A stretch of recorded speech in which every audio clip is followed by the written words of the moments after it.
Welcome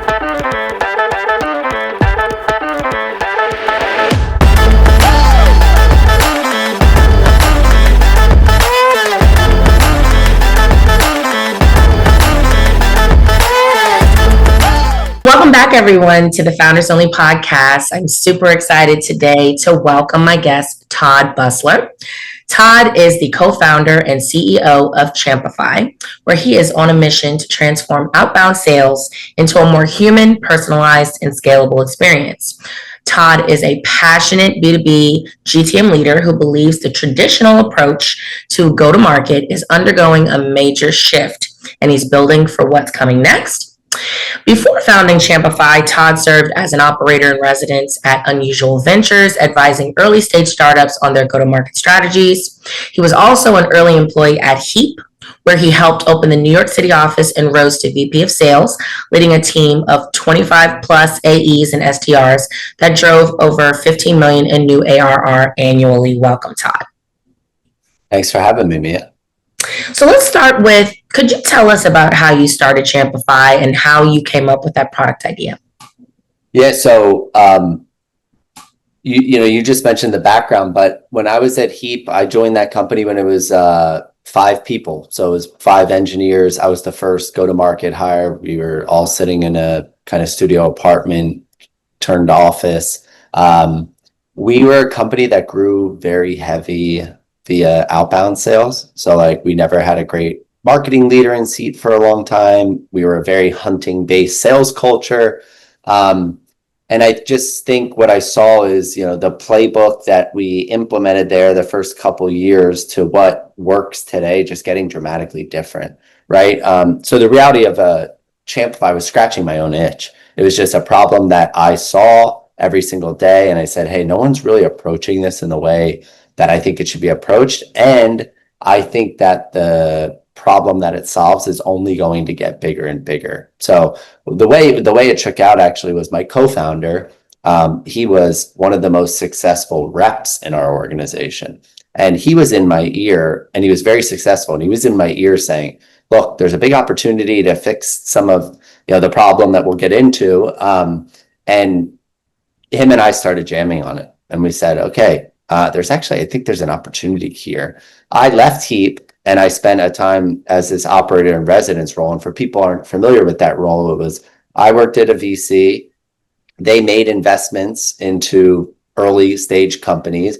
Most of the investments they were making were very nerdy technical products with engineering backed founders that needed help on go to market. Right. So they would drop me into a company that they just invested in, and it would be my job to figure out, how do we get their first 10 customers? How do we price this product? How do we hire their first sales rep? What's the profile of the first sales rep? What's the order of hiring after we get going a little bit? And in doing that, a lot of my job was actually a step back, right? A lot of my job the last couple of years at Heap as the VP of sales was comp plan and territories and when do we expand internationally? And when I hopped into this operator in residence role, a lot of my job was like an SDR, right? And I was doing the prospecting like in the weeds for the first time in a couple of years. And what I realized is, wow, this game has changed a lot. So that's what gave me the confidence to go back to my co-founder and say, hey, that thing we've been talking about, it's real, right? And it's only going to get harder, and there's an opportunity to go solve it. Let's go. Your story just made me think of how many, and we can put a pin in this for later, but how many new products are coming to market now with AI, and how many of those, and I haven't thought about this, but how many of those are going to be engineer-backed companies who really may not understand business at all, let alone go to market. So I want to talk about that later on. So who was Todd as a child? Where are you from? What was your childhood like? What did you like to do? What were your interests? Yeah, I had an awesome childhood. I grew up in a little beach town in South Jersey. It's the best place, in my opinion, in the world in the summer. It's a little barrier island. Every kid's on the beach all day long. You're surfing, you're in kayaks, you have boats, and It's a very strong community. Everyone knows everyone. Everyone looks out for everyone. It's a very special place. I was a beach bum that loved sports. I played football and baseball and basketball, and I spent most of my time on the beach surfing or playing sports, running around with my friends, getting into trouble. It's also an interesting place to grow up because you have a town that in the summer is about 4 times the population is in the winter, right? So what that meant for all of the locals is, hey, the summer's the time to make money, right? Like there's a lot of people coming in here. So we were all working starting at, I had my first job at 11, right? Like we were all working very early. And I think that gave me this exposure to, wow, there's a lot of ways to make money. There's a lot of people approaching this in different ways. And that always kind of, I think, got the idea spinning of like, all right, what exactly am I going to do? I'm seeing people approach careers in different fashions, but I was a kid that had a lot of friends, was very social, competitive athletically, great parents that kind of pushed me to explore different things. Really an awesome childhood. Were either of your parents entrepreneurs?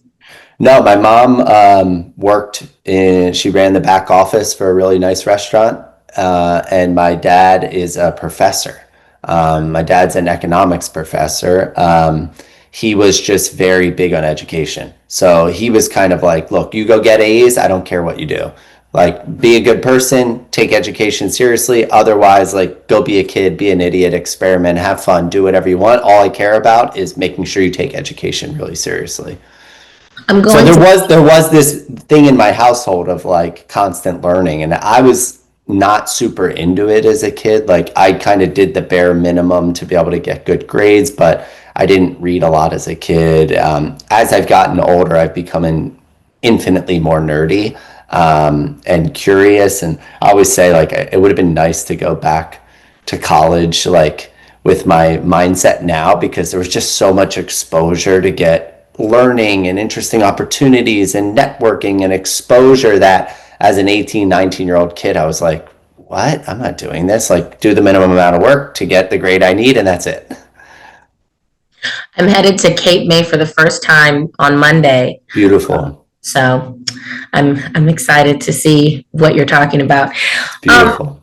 So what's one thing you've learned the hard way that you now consider a non-negotiable in business? I think it's just the people, right? Like if you're doing any startup, if you're doing anything entrepreneurial, you're gonna work a lot.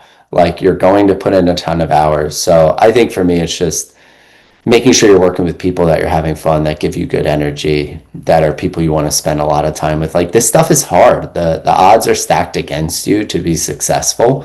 The chance of success are very low, right? So who do you want to be in there 12, 14 hours a day thinking through problems? Do they give you energy? Like I think there's tons of learnings and mistakes I had, and we can get into as many of them as that you want. But I think the biggest thing is just, are you working with people that you want to spend a lot of time with, that give you energy?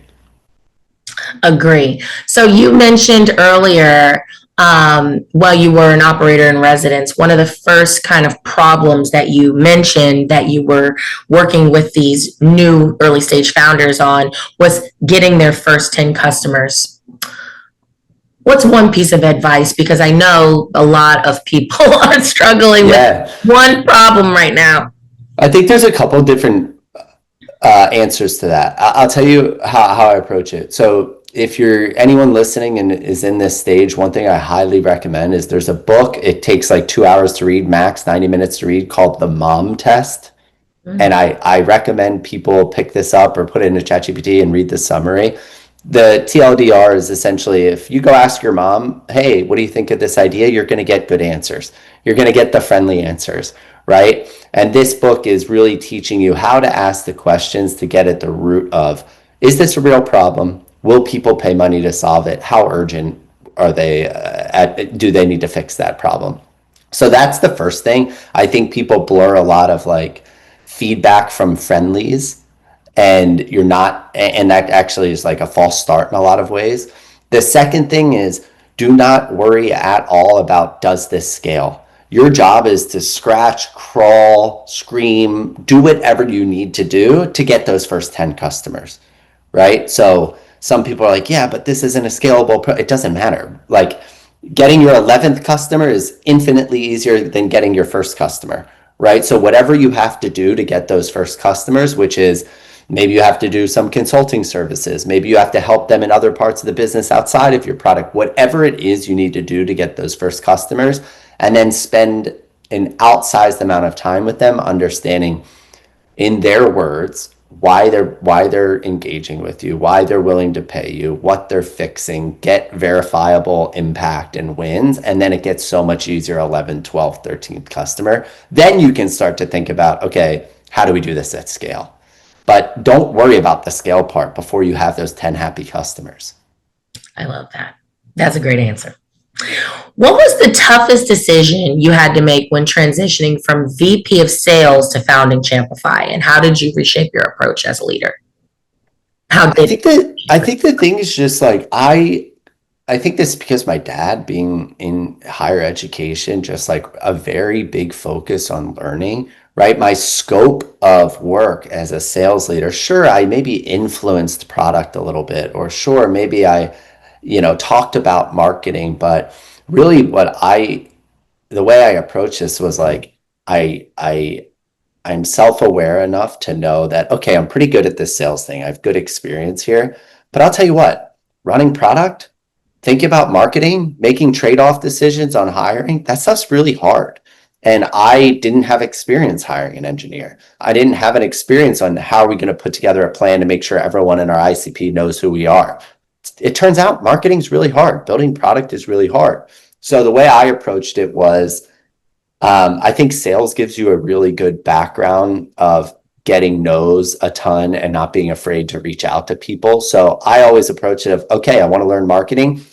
I'm going to network and prospect and do whatever I need to do get to people that I think are elite at that, learn from them, and then listen, right? And I did that for marketing, and I did that for product, and I did that for finance, and I did that for G&A. Like all of those things you have to learn. I think the best founders are the ones that can just learn very quickly, right? Because none of this stuff is rocket science, but you're basically trying to figure out how do I shortcut my learnings. Right. And I think the best founders are the ones that can go from an F in a subject to a B plus really quickly. Right. And that's how I constantly think about it. But it's hard, right? Like it's not easy. Do you think, how do you propose founders make the decision of, do I take the time to, especially in early stage, do I take the time to learn this? Actually, forget early stage. This really applies to everybody. Yeah. But do I take the time to learn this thing and get, B plus at it? Or do I need to go hire someone for this role to manage the department? I think it depends, right? I think in general, I'd err on the side of, yes, you have to learn it. Like the best founders, especially early stage, they know everything about the business and they can do almost every function. Yes. Now, does that mean I'm going to, as a non-technical founder, go and learn how to code? No. Like, I don't think that makes sense, right? But almost everything outside of that, I think the answer is yes. And getting as close to the product as possible, meaning, yeah, you got to get good in Figma. You have to understand how sprints work. You have to understand how to make trade-offs decisions. But like, does that mean you have to go learn and be a B plus developer? I don't think so, right? I think like there's the learning curve's too long. Totally. What unique advantages and challenges have you faced with a founder-led sales approach at Champify? I mean, I think it's getting easier and easier every day to build product and build software. And I think that one thing that from an advantage standpoint is the ability to sell matters a lot, right? It matters a lot. And I think there's a lot. Personally, I had this like imposter syndrome starting out where it was, wow, the founders of my previous company were two Stanford engineers, next level smart. When I walked into Heap the first day, I was the dumbest person by an order of magnitude. Like I felt embarrassed to even ask questions. And what I realized though is that those skill sets from having sales experience are equally as valuable, right? And I think there's a lot of non-technical founders that doubt themselves to say, oh, can I do this? I'll tell you what, there's a lot of really good engineers out there. So if you can recruit and sell, you can do this, right? This stuff is not rocket science. There's tens of thousands of companies that you can study before you. I think it's just having low enough ego to and self-awareness to understand, okay, I know what I don't know. And how am I going to fill those gaps as quickly as possible, and using those sales skills to network and get intros to the right people to expedite the learning.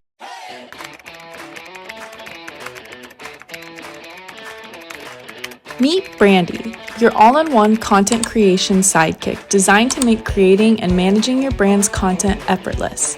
Let me show you how it works. Got a team? Bring them in. With Brandy, everyone can pitch in to create content that clicks.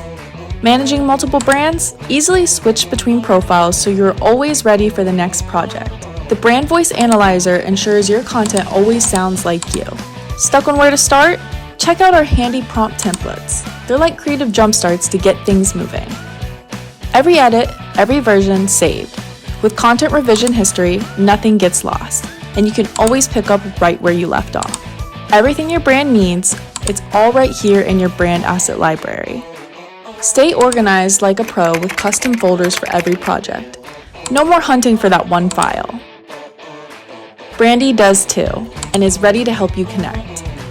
Or in any language, really. Speak to your audience in the words they know best. Need ideas or have questions? Just ask Brandy. Save time with custom snippets. Your most used phrases, always handy when you need them. Keep your notes, links, and ideas in one spot, so you're never hunting for that one piece of inspiration. Get personalized content tips and SEO strategies to help your brand stand out online. Join Brandy today and make your content creation smarter, faster, and better. Let's create something amazing. I could not agree more with that one. Knowing what you don't know and the level of self-awareness is absolutely critical, because I just can see not having that, you can just go down a rabbit hole and lose so much time. And what I think everyone who is new in business or new in a specific business needs to know is, not knowing what you don't know is going to, you don't have time, is my point. You don't have time to figure out what you don't know and all this kind of stuff. Like time is your most valuable resource, and you have to leverage it the best way you can. And the self-awareness helps you leverage that time better. Yeah, and you have to be really critical and honest about how you're spending that time. Like, I see a trap that a lot of early stage founders are like, oh, well, VCs want to talk to me. It's like, that's not work, right? Or like, hey, I can go to these networking events. Sure, there's some benefits of things like that. But when you're an early stage company, if you're not talking to customers, generating pipeline, spending time with your customers, building product, doing marketing content, nothing happens, right? So like, you have to really think about what is the work. And there's no shortage of it. And there's a million different things you can do. But making sure it's like, all right, these are the things that are going to move the needle. And startups are a game of momentum, right? So just like doing as many of those things that are moving the ball forward a little bit every single day, and then just stacking that. Now I'm 3 years in of prospecting every day, of marketing every day, of talking to a customer every single day, right? How do you align your leadership responsibilities with your personal values and aspirations? I don't know. I'm not sure I've thought about it that much. I think we have pretty clear, we're still a small company, right? We're sub 15 people, right? So the roles and responsibilities definitely blend and morph and overlap of a company of this stage. And I think it's normal. I think what we really try to think about here is, like, where are you great and how do you spend as much time doing those things that you're great at, right? And not trying to, play the exec role too early, right? Like, we're 3 years into this thing, we're sub 15 person company. Like, I should be selling, right? I should be marketing. That, like, yes, I want to hire functional leaders for each parts of that, but I'm very, very in the weeds still. I think we approach it of like, where are you great? Spend a lot of time doing those things. Yes. How did your experience scaling Heap from 300K to 40 million in ARR shape your leadership style and philosophy at Shopify? How did you make that transition in your leadership style? I think I got really lucky at Heap because I was a slightly junior employee at the time. Like I started that company, I was 25 years old. I didn't know a lot of things. However, I got very lucky because I worked really hard. I was low ego. I was always networking with people a couple steps ahead. So I was trying to do my best to see around corners. I didn't care if I didn't know the right answer. I would go find it. But what that meant was the founders kept giving me more and more responsibility, right? So okay, every quarter there's a new thing I'm doing for the first time, right? And I had a pretty good approach to, okay, go learn from two other people that have done this, figure out how to morph that into how we're going to do it here, and then just keep rinsing and repeating. So that's part one. Part two is I got also very lucky that I worked under two different CROs. I worked under a COO that we hired. The founders were great when I approached them and said, hey, look, I'm getting a little bit out over my skis here. I'm not really sure what I'm supposed to do for XYZ part of the business, right? Because it looks very different of a 500K ARR business versus 10, 12, 15 million. And they were great with getting mentors on the payroll. So I had two different public company CROs at different points in the journey that were my mentors, and were always one call away. Wow. And what that meant was they just help you see around corners. They're like, hey, Todd, your intuition's right on this forecasting, or your intuition's right on how you're setting a comp plan. But here's a problem you haven't thought about that you're going to run into in 6 months. So I look about it as, how can you just surround yourself with really smart people to help, again, just accelerate those learnings? I think this is a game of just how do you learn faster than people. And I got very lucky that the founders, bought into me and trusted me, but then also invested money, time, resources in getting the right people around myself and other kind of early in your career, but potentially up and coming leaders, and surround them with really smart people. I'm shocked what you just told me. That is amazing. And now I want to know, the two founders, were they also around your age, or were they very young? One of them, it was their first job ever. One of them had worked at Facebook for a little bit, but yeah, they were very junior. But I think they also were, it was a company that had just really good people that tended to be earlier in their career, but also very low ego. Like, don't get me wrong, these guys were brilliant, right? But I think they knew what they didn't know, and they were self-aware enough to know, look, other people have solved these problems. Right? Like, there's some things you want to come from first principles, but there's a lot of things that just like, look, copy what the best companies have done here. And they weren't afraid to seek out help for that. And I give them a lot of credit for it. Absolutely. I mean, I don't think I've ever heard this before. I don't think I've ever heard, or at least no one's told me, of a kind of early stage company giving a mentor to another team member, not just themselves. That's brilliant. It's actually advice I see. I end up giving a lot right now, because especially in the sales leadership world, like, you kind of have two schools of thought. You can get the younger, hungrier, less proven person that's going to run through walls and work 15-hour days, or you can get someone who's been there with a little bit more gray hair and probably doesn't have the same juice and energy. And I actually think there's a third option, which is bet on that younger talent, but surround them with people that have that experience. Absolutely. And that's recommendations I end up giving to a lot of people right now. Absolutely. I'm definitely not forgetting that one. Okay, so as product differentiation becomes harder in SaaS specifically, how do you ensure Champify stands out beyond just the feature set, right? It's really hard. Yeah. It's really hard. Like, if I'd sit here and say we have it figured out, I would be lying. Like, it's very challenging. I think we play in an uber competitive category.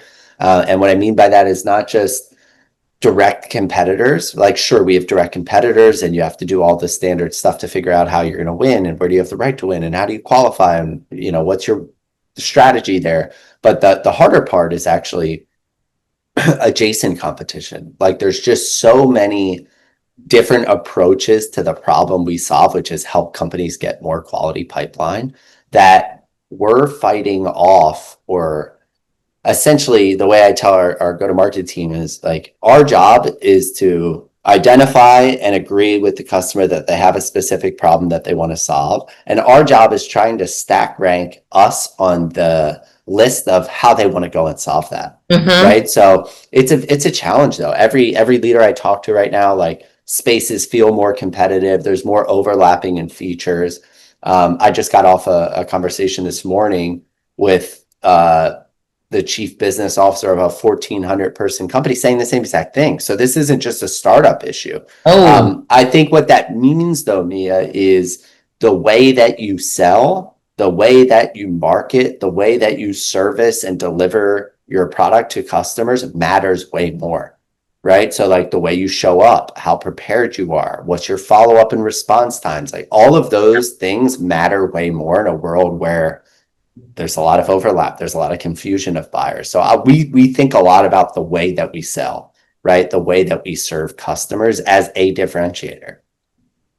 Makes sense. Do you think, I know it's been a conversation I've seen on LinkedIn a lot about, with the momentum of building new products because of AI, there's so many products to solve a specific problem, right? That people can't use all these apps, right? So how do you feel about people moving towards, and when I say people, I mean buyers, wanting to maybe move towards platforms rather than solving a single problem that application solves, right? How are you approaching that problem at Champify? Yeah, I'll tell you what, it's a really hard problem. Like, it's a very, very challenging problem. Like, I mentioned the call I was just on, and they mentioned, hey, 4 years ago, we had this SaaS sprawl issue, right? Where everyone was buying way too many vendors. There's overlap. He's like, we're already having this with AI sprawl, right? We're already seeing this again. I think the way we approach it is very much, hey, we're very realistic about how people are going to use our product. So specifically what I mean by that, Mia, is we sell to sales leaders, SDRs, AEs. Some of our customers have 400 or 500 people using our product. We're very realistic about how are they going to get value from our product. So the way this kind of manifests is that we don't try to force our users into a UI that we have and change the behavior of how they're using our application. We make our product useful in the tools and workflows that they're already working in. Okay. Now, do I wish that everyone was logging into Champify every day and spending hours in the product? Absolutely. But is that realistic? I think not yet, right? So I think we're going back to self-aware or just realistic about, for this stage of the company, how do we drive a ton of value? And that needs to be by playing nicely with other people, from getting our data and workflows in tools that they're already in, right? And over time, I hope we eat at more and more of that, right? But I think it's just being realistic, because if you're trying to go in and rip out big platforms that people have spent a lot of money and time trying to drive adoption on, I think you're going to run into trouble. Yes. And that's a good perspective. So, I feel like those are two really great approaches to that problem. You can either go kind of the platform route and try to build I don't want to say a one size fits all. That's definitely not what I'm trying to say, but a single place where they can do all the things related to solving that problem, or integrating into their current stack. I think those are both great solutions. Okay. Yeah. And by the way, when I say that, it's still very challenging. Like, it's extremely challenging, especially now, because you're seeing a lot of companies in our space that pre-revenue are raising $50 million. Right. And they're going to go and try to build these compound startups, like a la the Ripplings of the world. And it's a very fundamentally different approach. We have not raised a lot of money. We're intentionally like solve a problem very deeply. That's a little bit more narrow. But yeah, it's challenging because the bigger platforms over time are going to continue to build more and more products. So the way we're approaching that is, how do we play nice with a handful of partners? How do we get leverage through some partners? But it's challenging. Yeah, and I think also that, again, well, you said this already, but again, it just comes down to talking to your customers. That's really what it Yeah. comes down to. Talk to your customers as much as Yep. possible. Yep. 100%. I mean, Slack They will channels with tell you the all the truth customer. Exactly right. of what they Exactly want. right. Exactly Mhm. right. Mhm. So, in an era of declining outbound connection rates, which I don't know, I guess part of the reason is AI, but there seems to be a lot of reasons for this. But what specific systems or tactics have actually moved the needle for Champify to improve your outbound outreach conversion rate, so to speak? So I'll address the first thing you said. I think AI is accelerating this trend, right? So I saw this at my previous company. We used to be able to hire 23-year-olds and say, hey, use this email tool and send a lot of emails and use this message and get this data. And the productivity was insane. That does not work today, right? And if it does, you need to be operating at 8 to 10 times more effective, because it's just factually true. There's significantly more email. There's significantly more volume of calls. There's significantly more noise on LinkedIn. There's more products in each category fighting for the same budgets. The way we approach this is we use our product a ton. So our whole belief at Champify is that relationships matter, and some of your best pipeline comes from people that are already have worked with you and already are aware of you. And we see a lot of organizations looking at the new sexy AI flavor of the week that's going to help some cold response rate go from 2% to 2.2%. And what our argument is, you already have done a good job of educating a market. You've already done a good job of delivering a great product and service and support experience, that you have advocates of your business, and you should make sure that you have dedicated solutions, processes, structure to know where all of those people are, and you're growing up with them throughout their employment journey. So we generate about 30-40% of our own pipeline through our own product. And we're constantly testing and tweaking and breaking. How do we push the envelope on that? That's one way. And then the second way is, I've intentionally spent a lot of time trying to build a brand on LinkedIn to get people in our ICP to know who we are, right? Because if you're going in cold and no one has ever heard of you, it's very challenging, right? So 3 years ago, I said, I'm going to write 3 times a week on LinkedIn. I'm never going to miss. And I've grown a pretty substantial following through a lot of hard work and no shortcuts. But what that means is, when a rep at my team reaches out to someone, we'll hear a lot of, oh, I've heard of you guys. Oh, I've seen something your CEO said. Maybe I agreed with it or I didn't, but they're opinionated, right? So I think about it as like, what are the levers you have to just create more warmth? Because it's going to continue to get harder. Definitely. More human connection. 100%. More human, or we say, put the R, like it, the relationship part matters, right? Right. So, Right. and it is going to get accelerated by AI, right? Right. Like what you're seeing now is just like, it's 10 times easier to spin up 100 inboxes and send thousands of emails. It's like, what do you think's going to happen, right? There's just more volume. Do you answer your phone, right? Like, No. all of these things are happening, that the relationship, the previous experience is going to matter more and more every single day. So now I have a secondary question for this. This is controversial, but would you say then, for the newer companies, should they even bother going down the cold outreach? It depends. So if you go back to our question 10 minutes ago, when you said, how do you get those first customers? Our product's a great fit once you hit a certain scale. But like, if you don't have customers yet, you don't have those relationships, right? So when I said you have to fight, crawl, scratch, whatever you have to do to get those first 10 customers, that's actually probably getting extended a little bit, right? Where how do you do that for your first 25, 50, 100, or if you're an SMB product, 500 customers, until you can start to get warmth and relationships to make up slightly bigger percentage of your pipeline quarter over quarter, right? But it's very hard for an early stage company. So when new founders talk to me, I say, okay, you have to have some edge or advantage, right? For us, I had pretty good sales experience and a pretty good journey that telling that story, a lot of what I was saying resonated with our buyers, right? Yeah.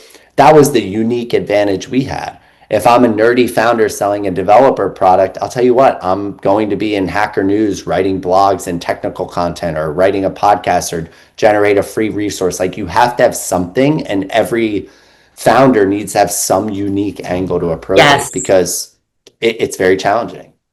I love that. I love the idea of making it about the founder and their differentiation in that beginning stage. That's a great point. And it could be other people in the organization, right? Like some of these founders don't want to be the face. That's fine. But you have to have some unique angle to create some warmth, to create some thought leadership, to create some trust. Because like, I'll tell you what, go spin up a new product and generate a bunch of cold outbound email. And like, there's specific verticals where that works, right? Like if you're selling a vertical niche product to plumbers that aren't getting hit up all day, like, yeah, you could probably get some of that to still work at scale. But if you're selling a SaaS product to SaaS sales leaders that are getting 100 emails a week, good luck. Right. Exactly. Okay. So what habits or routines helped your team and you early on get that momentum going?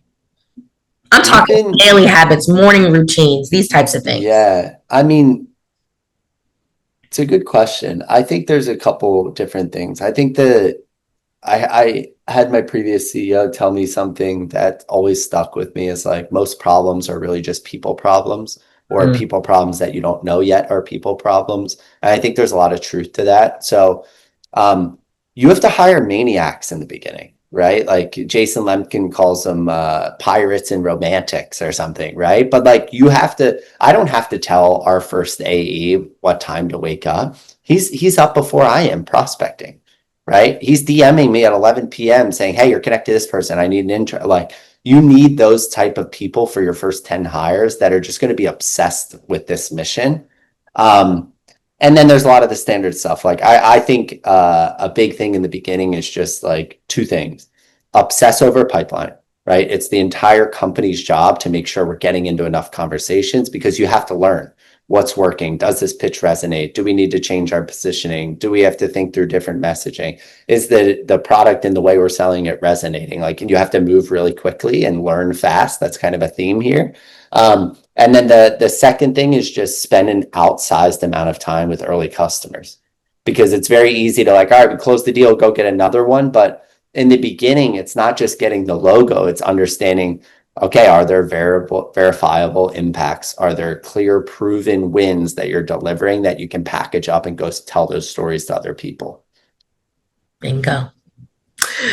With your expertise in AI, how should founders leverage AI from your perspective in content and sales? Ooh, on the content side, I'll tell you what, like I don't use that much. I use it to help like spar on different ideas and pressure test what I'm doing, but I don't use much AI for writing, for marketing stuff. There's a couple use cases that have been great. For example, we use a product called Goldcast where you can upload a podcast like this and it'll do a really good job of AI cutting up certain clips. Like there's some stuff like that gets you to move a lot faster. Or there's tons of ways now to spin up different landing pages or campaigns. Like there's a lot of tactical things. For me, I use it as like a thought partner to help in content. And then there's a lot of tactical ways to move faster in some of those examples I mentioned. On the sales side, the use case for us most frequently on AI is really from a research perspective. Like I'm extremely impressed with Google's deep research on like when you're going into a meeting. Yesterday, I was meeting with a public company, and what you can do in 10 minutes to deeply understand a business and how you might be able to help them. Like things that used to take 3 hours to prepare take 15 minutes now, right? Like that's amazing. And I think everyone should be doing it, because going back to a current theme earlier on, the way you sell matters, the way you show up matters, right? So that's how we approach it. Let's deep dive a little bit into because I hear this phrase a lot on the show, using AI as a thought partner for content. Tell me a little bit more what you mean by that.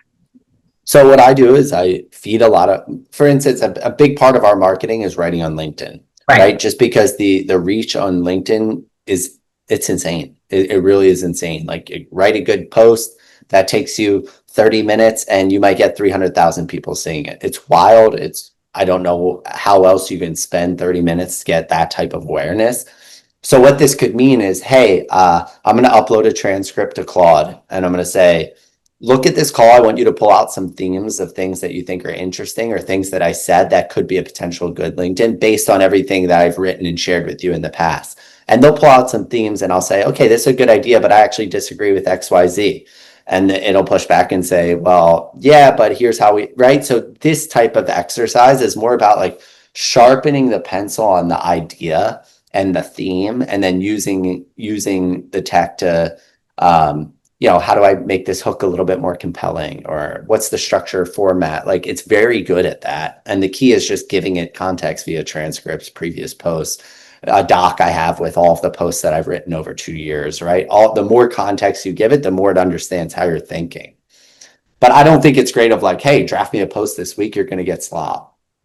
Do you think it's good for actually coming up with the ideas? So if you said that you post 3 times a week on LinkedIn, for example, so maybe 2 out of the 3, you already know what you're going to talk about because you had a conversation, you had a sales call, something that triggered, hey, this is a good topic, I'm going to talk about this. What about number 3? What if you're just like, I don't know what to post? I don't have that problem, because because I'm kind of in the habit of writing for 3 years consistently, I have a note on my phone that I'm walking around, I'm in the shower, I'm walking the dog. I have like a backlog now of tons of things I want to talk about.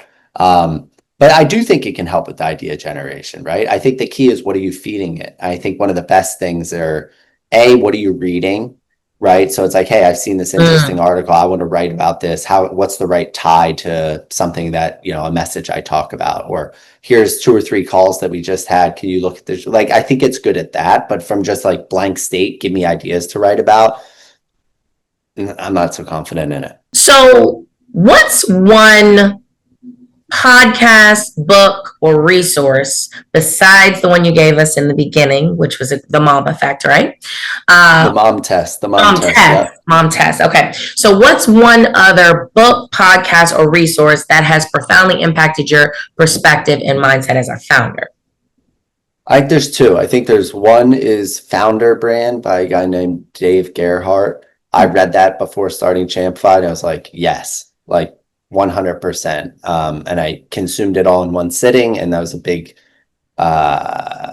driver of how we've approached awareness.